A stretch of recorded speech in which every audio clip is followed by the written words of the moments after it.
What makes a city less noisy?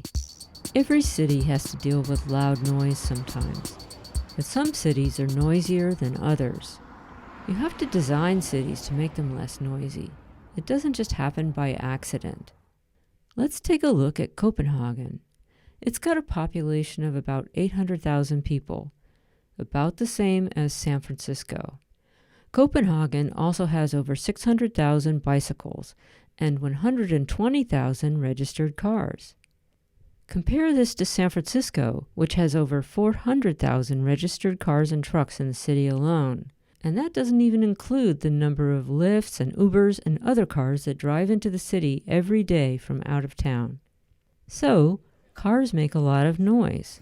And reducing the number of cars in Copenhagen also lowers the noise volume. It wasn't always as bike-friendly as it is today. But city planners have allocated safe and clearly defined bike paths, and these bike paths are completely separate from cars and from pedestrian walkways. And by making it safe to ride a bicycle wherever you go, more people ride bikes, even with their kids or shopping packages on board.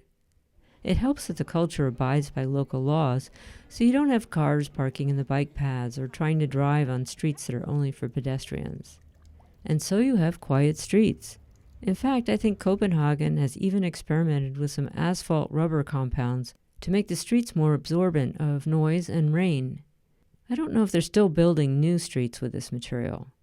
Next is public transit. Copenhagen has a network of buses, light rail, and trains, and all of them seem quiet compared to systems like the New York subways, which average about 75 decibels. Or BART in the Bay Area, which can go over 100 decibels. The Copenhagen metro cars arrive about every 2 minutes, and when you stand on the platform, you're separated from the tracks by a glass wall. This makes the platform more quiet when the trains arrive, and the doors only open after the train has stopped. Inside the train, it seems relatively quiet, although I measured a ride using C-weighted decibels, and it ranged from about 75 decibels to 87 decibels. That really surprised me. At first I thought maybe the trains have rubber tires, like some of the metro cars in Paris or Montreal or Santiago, but I think it's just an insulated metro car with well-maintained tracks. The inter-regional trains are also very quiet. In fact, some of them have cars designated as quiet cars, where you're not supposed to talk inside. Needless to say, some passengers avoid this car if they typically spend their journey talking on their mobile phone. Copenhagen is constantly building new structures, and at the same time it has a lot of old buildings that have endured for centuries.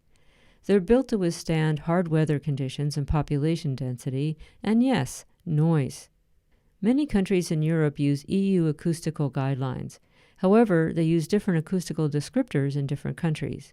So in Denmark, the requirement for airborne noise in a multi-unit dwelling has a measurement that's called a weighted apparent sound index requirement, and that requirement is greater than 55 decibels. And for impact noise, they require a weighted normalized impact sound pressure level of 53 decibels. Of course, these are lab measurements, but how this plays out is that you don't hear voices between the walls and floors of a multi-unit dwelling. The materials they use are different. The structural design is different. These buildings are designed for efficiency and livability. And take a look at this window. In the United States, most buildings are made from 2x4 pieces of wood. Even some of the exterior walls are just 4 inches deep. And the windows are flush with the wall. They're just holes cut in the wall with plaster around them and a windowsill inserted at the bottom. Now look at this window. There's a whole frame built to hold a double-paned window, and just this frame alone looks deeper than a typical American wall. And then the wall that holds this frame is at least another 9 or 10 inches deep, not including the window frame. And guess what? It's really quiet. I don't hear anything through it, and that's how it should be. The only sound I hear is the ventilation system inside my room. And finally, the way the streets and buildings are designed in relation to each other can make a difference with noise. Some older sections of this city have narrow streets with tall buildings, but lots of Copenhagen has open space designed into the neighborhoods, with plazas and parks. This open space allows the sound to lose energy instead of echoing through a walled canyon. For comparison, here's a street in Madrid that had a lot of echo and noise. It was a narrow street with 6-story buildings on both sides. When you have old streets like this, what can you do to mitigate noise, especially when humans create part of the noise problem? So in summary, these are some of my observations about how to make cities less noisy.